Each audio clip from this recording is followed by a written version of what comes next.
भारत के नदी तंत्रों में हम आज बात करेंगे सिंधु नदी तंत्र की। और ये जो मैप बनाया है वो सिंधु नदी तंत्र का है। जो भी जियोग्राफी है यानी भूगोल है, बिना मैपिंग के सही रूप से समझ में नहीं आता, इसलिए मैपिंग करना जरूरी है। आज आज हम सिंधु नदी तंत्र नदी तंत्रों की यानी अपवाह तंत्र की बात करेंगे। अपवाह तंत्र होता क्या है? अपवाह तंत्र क्या है?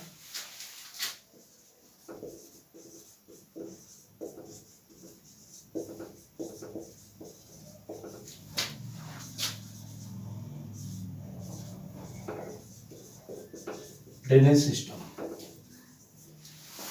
ड्रेनेज सिस्टम क्या होता है?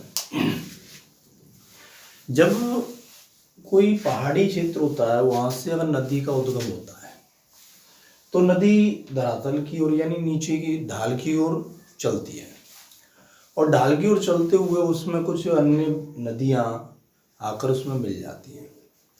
इस तरह एक बहुत बड़े तंत्र का निर्माण होता है, उसे हम अपवाह तंत्र कहते हैं। अपवाह तंत्र यानी किसी भी देश का जो अपवाह तंत्र किन चीजों पर निर्भर करता है? अपवाह तंत्र की निर्भरता यानी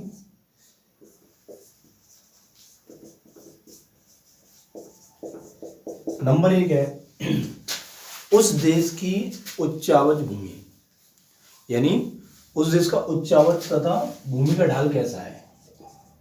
उच्चावच। नंबर दो, भूमि का ढाल। भूमि का ढाल यानी अगर अपवाह तंत्र की बात करेंगे तो ये उच्चावच और भूमि के ढाल पर निर्भर करता है कि ये कैसी नदी प्रवाहित होगी।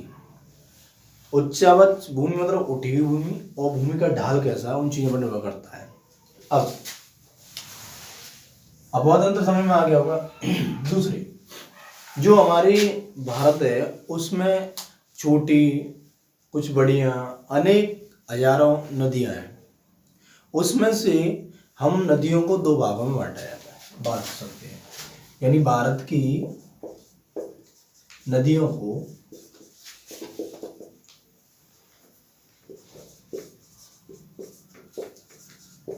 दो भागों में बांटा गया है।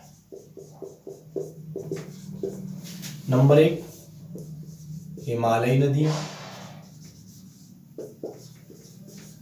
नंबर दो, प्रायद्वीपीय नदियां।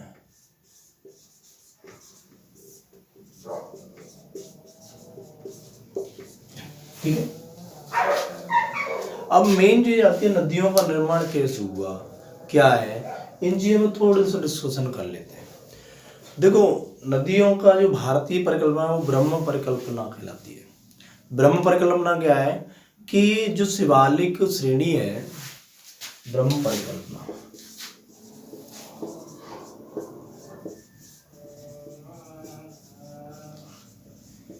जो शिवालिक श्रेणी है उसका अगर आंतरिक अध्ययन किया जाए तो उसमें बालू, बालुकाष्म और मिट्टी, गाद के अवक्षेप पाए जाते हैं। तो उससे जो निष्कर्ष निकला वो ये निकलता है कि यहाँ पहले इस क्षेत्र में शिव यानी जो शिवालिक है उसमें शिवालिक नदी बहा करती थी और वो बहुत बड़ी नदी थी। ये आपके असम से पंजाब तक एक चाप के रूप में बहती थी। इस तरह एक बहुत बड़े चाप के रूप में बहती थी और उसमें अनेक तलछट जमा होते गए, जिसके कारण उसमें भूगर्भिक हलचलों के कारण आज आपका जो नदियां हैं वो थोड़ी परिवर्तित हो गई हैं। परिवर्तन मतलब ये उनके रास्ते बदल गए थोड़े बहुत। ठीक है ना, चलो वो बात की बात है, उससे हमें कोई ज़्यादा वो नहीं करना है।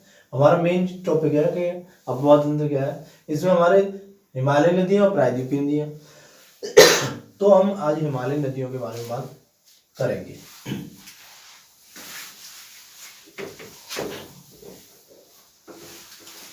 हिमालय नदियाँ हिमालय से निकलती हैं और इसमें जो बड़े तंत्र हैं, हिमालय नदी तंत्र, वो तीन है। नंबर एक, सिंधु नदी तंत्र, सिंधु नदी तंत्र। नंबर दो, गंगा नदी तंत्र। और नंबर 3 पर है आपका ब्रह्मपुत्र नदी तंत्र। उत्तर भारत में यानी हिमालय क्षेत्र में यानी पर्वतीय क्षेत्र में ये 3 बड़े नदी तंत्र हैं। सिंधु नदी तंत्र, इसकी जो मुख्य नदी है वो सिंधु है, उसकी अनेक सहायक नदियां मिलकर सिंधु नदी तंत्र का निर्माण करती हैं। गंगा नदी तंत्र, गंगा इसमें मुख्य नदी है, इसमें अनेक छोटी छोटी नदियां मिलकर, छोटी बड़ी नदियां मिलकर इस नदी तंत्र का निर्माण करती हैं। ब्रह्मपुत्र नदी में भी इसी प्रकार का सिस्टम चलता है। तो हमारे पास जो हिमालय क्षेत्र है यानी उत्तरी भारत में 3 नदी तंत्र हैं बड़े बड़े। इसमें पहला हम बात करेंगे सिंधु नदी तंत्र की। भाई सिंधु नदी तंत्र क्या होता है?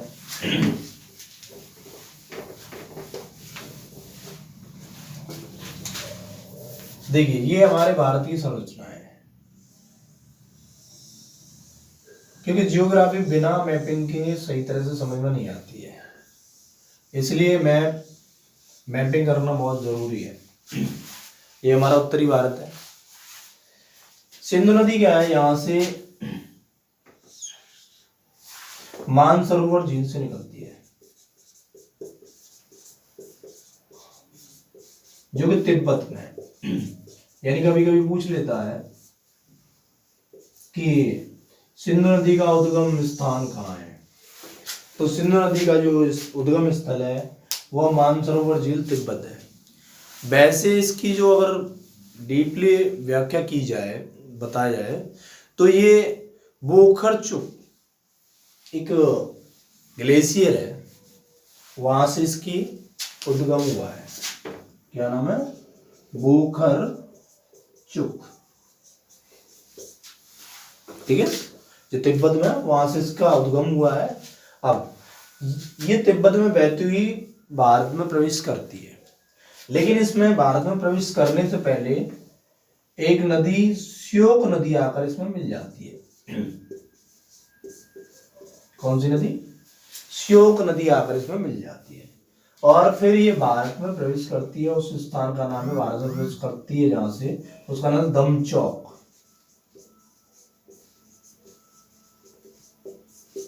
यानी तिब्बत से गुजरती हुई चाइना जो होती हुई ये क्या करती है, दमचौक नामक स्थान से भारत में प्रवेश करती है। फिर भारत में प्रवेश करती है तो उसके बाद ये आगे चलती है। आगे चलते हुए क्या होता है, ये इस तरह निकलती है और पाकिस्तान में जब प्रवेश करती है तो ये दर्दिस्तान से करती है। दर्दिस्तान से ये पाकिस्तान में प्रवेश कर जाती है। जब ये पाकिस्तान में प्रवेश करती है तो उससे पहले इसमें 2 नदियां आकर मिल जाती है। 2 नदियां आकर मिल जाती हैं, एक है गिलगित और एक है सिगार। ये नदियां आके इसमें मिल जाती हैं। फिर ये निकलती हुई पाकिस्तान में, दर्दिस्तान से पाकिस्तान में प्रवेश कर जाती है। पाकिस्तान में जब प्रवेश करती है तो इसमें 2-3 नदियां आकर मिलती हैं। कौन सी? एक तो आपकी है जास्कर, दूसरी है काबुल और तीसरी है कुर्रम। जास्कर, काबुल और कुर्रम। आगे बढ़ती है तो इसमें गोमल मिल जाती है। इस तरह नदियां। अब ये IAS, PCS में और NDA में और जो CDS है उसमें इनमें से क्वेश्चन बनते हैं। कभी कभी SSC में भी क्वेश्चन आ जाता है। वो क्या कहते हैं कि ये बताइए जो वो नदी का नाम ही नहीं लिखा हमने, सिंधु नदी है, सिंधु नदी में बाईं ओर से मिलने वाली नदियां कौन सी हैं, आपको नाम दे देंगे। अब बाईं ओर, अगर हम ऐसे खड़े हो जाए, ऐसे चलेंगे प्रवाह, तो हमारा बायां दायां क्या हो गया, ये बाईं ओर ये दाईं ओर। तो अगर देखें तो ये दायां मतलब इधर जाएंगे तो दाईं ओर ये हो गया और ये बाईं ओर। अभी आप देखें स्ट्रक्चर में तो कोई भी नदी बाईं ओर से नहीं मिल रही है, अभी सभी नदियां दाईं ओर से मिल रही हैं। और इस तरह के प्रश्न नॉर्मली आ जाते हैं कि ये बताइए कि कौन सी नदी बाईं ओर से मिल रही है, कौन सी दाईं ओर से मिल रही है। तो अभी तो आपको बाईं ओर से तो मिली है, सभी दाईं ओर से मिल रही है। अब आगे चलते हैं, तो आगे क्या होता है, यह है आपका पीर पंजाल श्रेणी।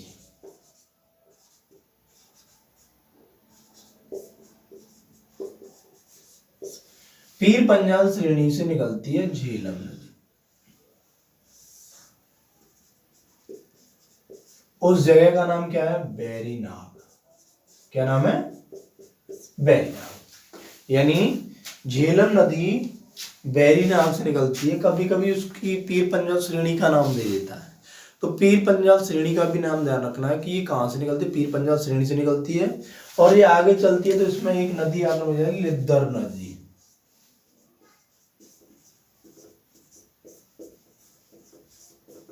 ठीक है, लिद्दर नदी आगे मिल जाती है और फिर ये पाकिस्तान में प्रवेश कर जाती है।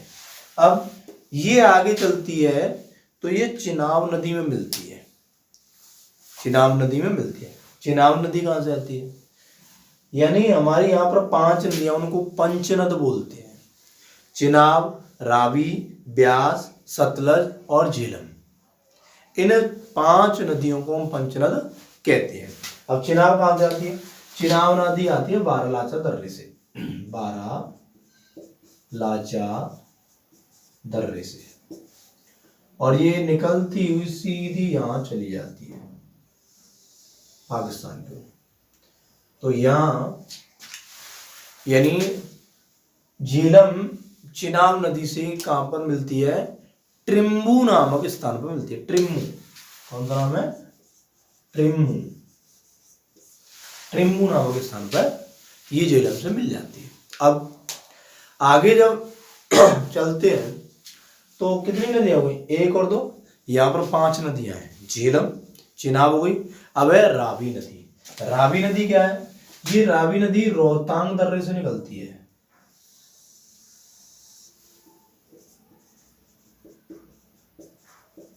रोहतांग दर्रा कहाँ है, बड़ा लाचा दर्रा हो या रोहतांग दर्रा हो, ये दोनों कहाँ है, HP, हिमाचल प्रदेश में।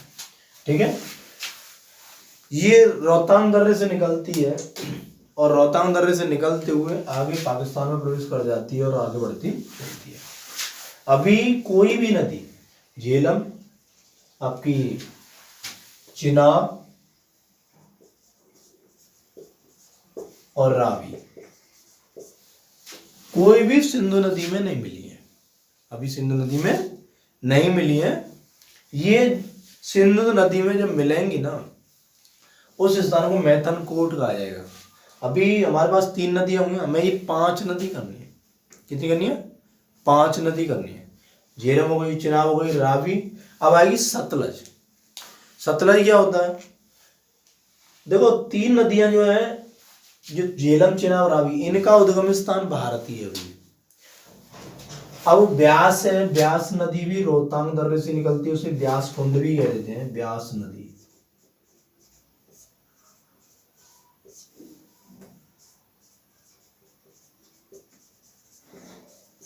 यानी ब्यास नदी कहां से निकलती है, वही रोहतांग दर्रे से निकलती है, और इसे हम ब्यास कुंड भी बोल देते हैं। अब रहेगी हमारी पांचवी कौन सी है, सतलज।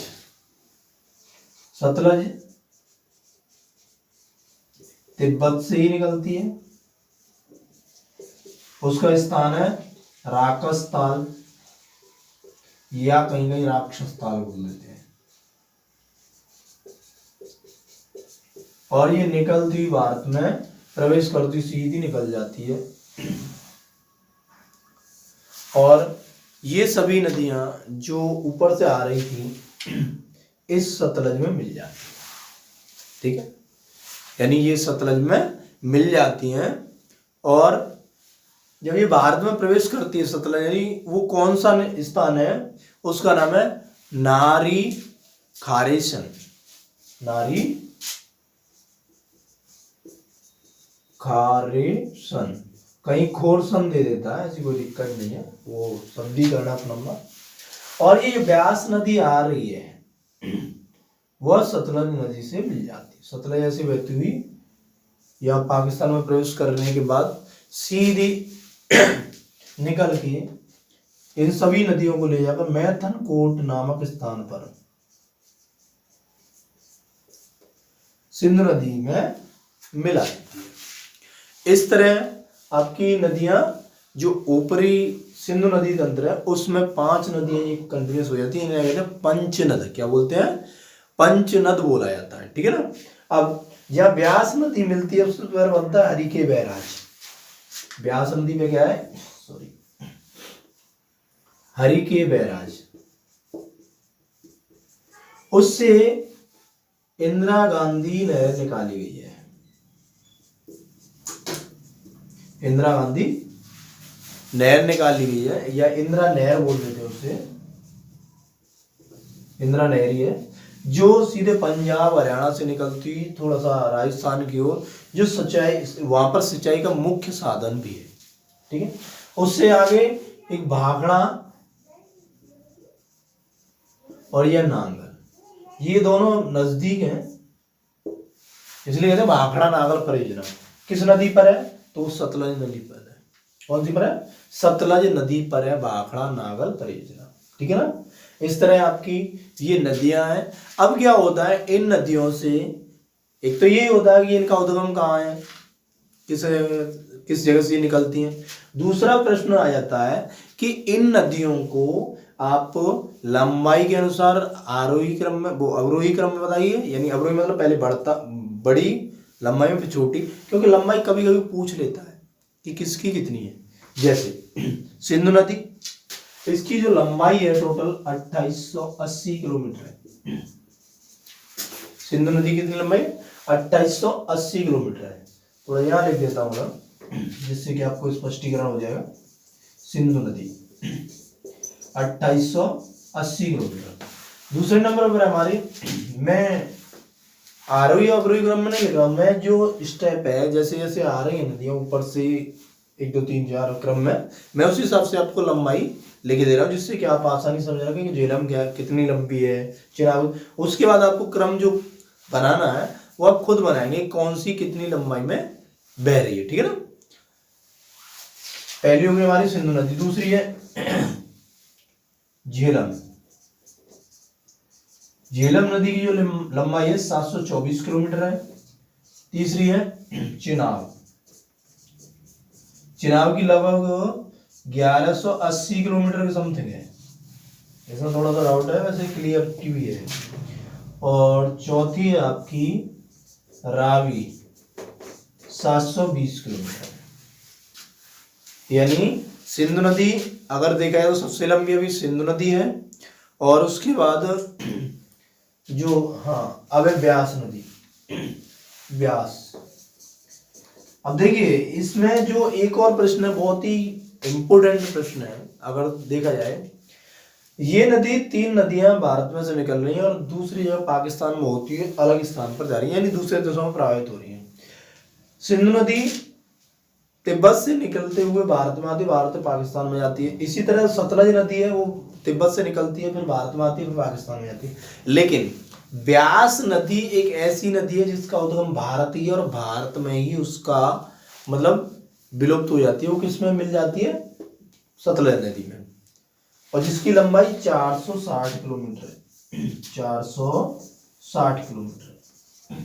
तो ये ब्यास नदी क्या है? भारत में ही इसका उद्गम है, और भारत में ही इसकी मतलब एक तरह से विलुप्त हो जाती है। किसमें मिल जाती है? सतलज नदी में।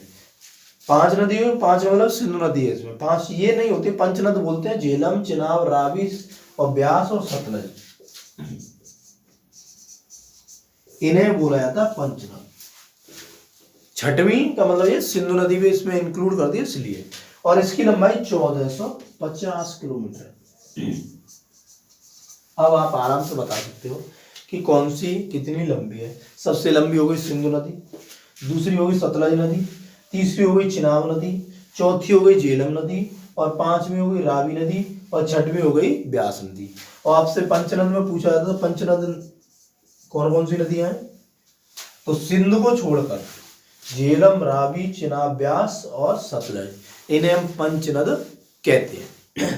अब सिंधु नदी जो अपवाह तंत्र है वो टोटल कितने एरिया को कवर करता है, मतलब कितने में फैला हुआ है ये टोटल, तो ये 2,50,000 वर्ग किलोमीटर को संतुलित करता है। 2,50,000 वर्ग किमी में है इसका टोटल पूरा अपवाह तंत्र। इस तरह जो भी सिंधु नदी तंत्र से बनने वाले प्रश्न हैं वो हमने यहाँ एक्सप्लेन कर दिए हैं, और हम यही चाहेंगे कि आप लोग आराम से घर बैठे ही भले ही उस शिक्षा तक पहुँचे जहाँ जो आपकी ज़रूरत है। आप किसी भी टेस्ट को अगर देखोगे तो इनमें से ही प्रश्न पूछे जाते हैं, और आपके जितने भी बड़े टेस्ट हैं IAS PCS और NDA CDS उनमें तो नॉर्मली इन्हीं के जो नदी तंत्र है उनसे दो एक आध प्रश्न आता ही है, 2-3 प्रश्न तो आ ही जाते हैं। एक जो प्रीवियस पेपर है जो प्री पेपर्स है, मेंस में तो कभी कभी उनके अपवाह तंत्रों के बारे में पूछ लेता है कि ड्रेनेज सिस्टम क्या होता है, अरीय वृक्षीय, इस तरह की जो अपवाह तंत्र है उनकी व्याख्या हम बाद में पूरे एक्सप्लेन में करेंगे अच्छी तरह से। अभी तो हम क्या है कि एक जो फास्ट रिवीजन है उस पर ध्यान दे रहे हैं जिससे कि आपकी तैयारी में कोई बाधा ना आए, ठीक है ना। अब आप इसका स्क्रीनशॉट ले सकते हैं या नोट कर सकते हैं। आगे हम जो अभी सिंधु नदी तंत्र कराया है, अब गंगा नदी तंत्र की व्याख्या करेंगे।